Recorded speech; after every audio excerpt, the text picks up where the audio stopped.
Hello everyone. Can you tell me why does one wire offer more resistance than other? Length, thickness या material? Actually क्या matter करता है? तो आज इस वीडियो में हम सब कुछ क्लियर करेंगे। तो आज का हमारा टॉपिक है रेजिस्टेंस और उसके फैक्टर्स अफेक्टिंग। ठीक है, तो सबसे पहले हम ये देखेंगे कि रेजिस्टेंस होता क्या है। बेसिकली रेजिस्टेंस क्या है? रेजिस्टेंस एक सब्सटेंस की वो प्रॉपर्टी होती है that opposes the flow of current, यानी कि जो क्या करती है, करंट को रोकने की कोशिश करती है।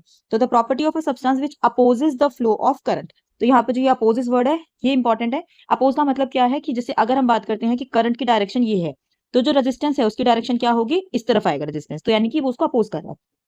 रेजिस्टेंस का जो सिंबल होता है वो हमारा होता है आर। ठीक है, इसकी एसआई यूनिट क्या होती है, ओम।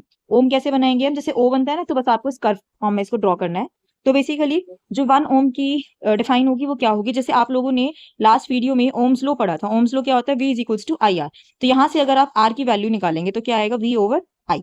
ठीक है, तो यानी कि 1 ohm resistance is defined as when a potential of 1 volt is applied across the end of conductor। कोई आपके पास कंडक्टर है, उसमें 1 वोल्ट का अगर पोटेंशियल फ्लो कर रहा है तो उसके अंदर जो करंट का अमाउंट होगा वो भी कितना होगा, 1। तो यानी कि हम यहां से अगर बात करते हैं, जैसे हम देखते हैं यहाँ पर आर हमारे पास क्या है, आर है V ओवर आई। तो अगर एक सर्किट के अंदर 1 वोल्ट ऑफ पोटेंशियल फ्लो करता है और उसका जो करंट है 1 एम्पियर है, तो यानी कि उसके अंदर 1 ओम का रेजिस्टेंस फ्लो करेगा। ठीक है, आई होप आपको समझ में आया होगा। अब हम देखेंगे हमारा next topic, factors affecting slide. This is the most important question. इस टॉपिक से आपके कंसेप्चुअल क्वेश्चंस बन के आते हैं। जैसे ओम्स लॉ आपके लिए मोस्ट इंपॉर्टेंट है, उसी तरीके से रेजिस्टेंस वाला टॉपिक है, ये भी आपको इंपॉर्टेंट है। इससे पहले मैं आपको एक बात बताना चाहूंगी कि डिस्क्रिप्शन बॉक्स में नोट्स का लिंक दे दिया गया है, तो वहां से जाके नोट्स डाउनलोड कर सकते हैं और पढ़ सकते हैं। तो चलिए अब हम देखते हैं हमारे रेजिस्टेंस को अफेक्ट करने वाले कौन कौन से फैक्टर्स हैं।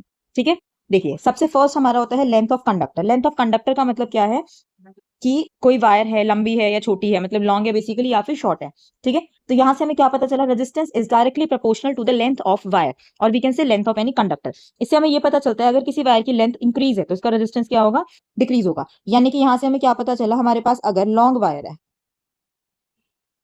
अगर लॉन्ग वायर है, लॉन्ग वायर का मतलब क्या है कि एल ज्यादा है, एल ज्यादा है तो उसका रेजिस्टेंस कितना होगा, कम होगा। और ऐसे ही अगर आपके पास शॉर्ट वायर है, तो शॉर्ट वायर के अंदर जो हमारा रेजिस्टेंस होगा, क्योंकि लेंथ छोटी होगी ना शॉर्ट वायर की, तो उसका रेजिस्टेंस क्या होगा, ज्यादा होगा। ठीक है, आई होप आपको फर्स्ट फैक्टर समझ में आ गया होगा। तो चलिए अब हम हमारा सेकंड फैक्टर देखते हैं। अब हमारा नंबर 2 फैक्टर है एरिया ऑफ कंडक्टर। एरिया के पहले हम इसका रिलेशन देखते हैं, फिर मैं आपको समझाती हूँ। रेजिस्टेंस जो होता है it is inversely proportional to area. यहाँ जो एरिया है, एरिया का मतलब क्या है, एरिया का मतलब है थिन वायर और थिक वायर, थिन वायर और थिक वायर। ठीक है, तो यहां से हमें क्या पता चलता है, देखिए एरिया के इनवर्सली प्रोपोर्शनल है। अगर वायर पतली है, थिन है तो एरिया उसका कम है। एरिया कम है इसका मतलब उसका रेजिस्टेंस क्या होगा, ज्यादा होगा। सिमिलरली अगर वायर आपके पास थिक है, थिक होने की वजह से उसका एरिया ज्यादा हो जाएगा। जब एरिया ज्यादा है तो उसका रेजिस्टेंस क्या रहेगा, कम रहेगा। ठीक है, चलिए अब हम फैक्टर नंबर 3 के बारे में डिस्कस करते हैं। हमारा फैक्टर नंबर 3 है नेचर ऑफ मटेरियल। देखिए नंबर 3 फैक्टर क्या है, नेचर। नेचर का मतलब क्या है, नेचर में हमारे आएंगे जैसे मेटल्स हो गए। मेटल जैसे कंडक्टर की कैटेगरी में आते हैं, तो आप इसको ना कंडक्टर्स के हिसाब से ही सेपरेट कर दो। जैसे हमारे हो गए कंडक्टर्स और इंसुलेटर्स। ठीक है, इनके बीच में वैसे हमारे सेमीकंडक्टर्स भी होते हैं। अगर हमारे पास जो मटेरियल है वो कंडक्टर है, कंडक्टर मतलब कंडक्ट करे, तो करंट को वो तो जाने दे रहा है। अब जिस चीज में से करंट अगर ज्यादा मतलब फ्लो कर रहा है तो उसका रेजिस्टेंस तो कम होगा, यानी कि जो कंडक्टर्स है उनका रेजिस्टेंस बहुत कम होता है। तो कंडक्टर्स में जैसे कॉपर है, एल्यूमिनियम हो गया, सिल्वर हो गया। वेरस जो आपके इंसुलेटर्स होते हैं, इंसुलेटर जैसे प्लास्टिक है, वुड है, तो हमें ये चीजें पता है इनका रेजिस्टेंस हाई है। हाई है तो इसका मतलब ये क्या करेंगे, करंट को रोकने की कोशिश करते हैं। इसके अलावा हमारे पास कुछ सब्सटेंसेस ऐसे भी होते हैं जो जिनका रेजिस्टेंस हाई होता है और जो करंट के हीटिंग इफेक्ट में बहुत हेल्प करते हैं। जैसे हमारा है निक्रोम। निक्रोम का जो रेजिस्टेंस है वो हाई होता है, और हाई रेजिस्टेंस की वजह से ही जो निक्रोम है वो हीटिंग भी जनरेट कर सकता है। ठीक है, अब हमारा नंबर 4 फैक्टर है टेम्परेचर। तो यानी कि जो हमारा रेजिस्टेंस होता है it is always directly proportional to temperature. यानी कि अगर किसी भी कंडक्टर में टेम्परेचर बढ़ रहा है इसका मतलब रेजिस्टेंस ज्यादा है। जो चीज मैंने अभी आपको ऊपर बोली कि हीटिंग इफेक्ट, हीटिंग का मतलब क्या है, अगर किसी भी सब्सटेंस कंडक्टर के अंदर रेजिस्टेंस हाई होगा ना, तो उसके अंदर ज्यादा अमाउंट ऑफ हीट बनेगी।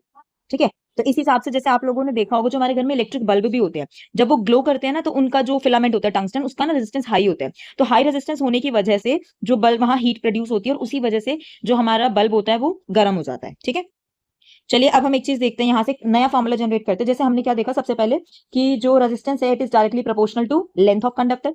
And resistance is inversely proportional to area of conductor, ठीक है। तो अगर आप इन दोनों को कंबाइन करेंगे तो कैसे आएगा कि जो आर है inversely proportional, directly proportional to L by A, ठीक है। अब जैसे हमें पता है ये क्या है, प्रोपोर्शनैलिटी कांस्टेंट। प्रोपोर्शनैलिटी कांस्टेंट जब भी आप हटाएंगे तो उसकी जगह इक्वल्स टू लगाना है, तो एक कांस्टेंट टर्म यहाँ पर हम इंट्रोड्यूस करते हैं। तो ये कांस्टेंट टर्म यहाँ पर ये सिंबल है जिसको हम क्या बोलते हैं, rho, and that symbol is constant which is called resistivity. तो रेजिस्टिविटी के बारे में हम इन डिटेल नेक्स्ट वीडियो में पढ़ेंगे। तो यहाँ हम देखते हैं, तो यहाँ से हमें हमारा रेजिस्टेंस का फॉर्मूला मिल गया विच इज मोस्ट इंपॉर्टेंट। इस पे भी आपको एक ना एक न्यूमेरिकल देखने को मिल जाएगा आपके एग्जाम में, ठीक है। तो फॉर्मूला क्या है, फॉर्मूला है R is equals to rho L by A, ठीक है। यहाँ पर जो ये रो है कांस्टेंट टर्म है, यानी कि हर मटेरियल का जो रेजिस्टिविटी होती है वो डिफरेंट होती है और वो आपको क्वेश्चन में प्रोवाइड की जाएगी कि रेजिस्टिविटी कितनी है। तो इसके लिए आपको टेंशन लेने की नीड नहीं है कि आपको हर वैल्यू के लिए रो निकालना पड़ेगा, ठीक है। तो चलिए अब हम वीडियो एंड करने से पहले कुछ इंपॉर्टेंट नोट की तरफ ध्यान दे देते हैं। सबसे फर्स्ट, कंडक्टर्स, जो मैंने अभी आपको पीछे भी बताया, conductors has very low resistance, very low resistance. अब रेजिस्टेंस कम है इसका मतलब करंट इनमें ज्यादा फ्लो करता है, इसलिए कंडक्टर्स को हम कैसे डिफाइन करते हैं, विच कंडक्ट इलेक्ट्रिक करंट, ठीक है। इसके बाद आते हैं हमारे रेजिस्टर्स। रेजिस्टर्स का जो रेजिस्टेंस होता है वो हाई होता है एज कंपेयर टू कंडक्टर्स। तो रेजिस्टर्स में हमारे कुछ एग्जांपल्स हैं, निक्रोम, मैंगनीन और कांस्टेंट है, ये आप याद रखेंगे, इंपॉर्टेंट पॉइंट है। ऐसे ही नंबर थर्ड हमारे होते हैं इंसुलेटर। इंसुलेटर में जैसे हमारी हो गई प्लास्टिक, वुड, तो ये क्या करती हैं, ये करंट को तो बिल्कुल भी फ्लो नहीं करने देती, तो इसका मतलब इनका जो रेजिस्टेंस है it is infinitely high resistance. I hope आज का लेक्चर आपको अच्छा लगा होगा। तो अगर आपको आज का लेसन यूजफुल लगा है तो please like my video, subscribe to my channel and share it with your friends. अब हम नेक्स्ट वीडियो में मिलेंगे नेक्स्ट टॉपिक के साथ, रेजिस्टिविटी। ओके।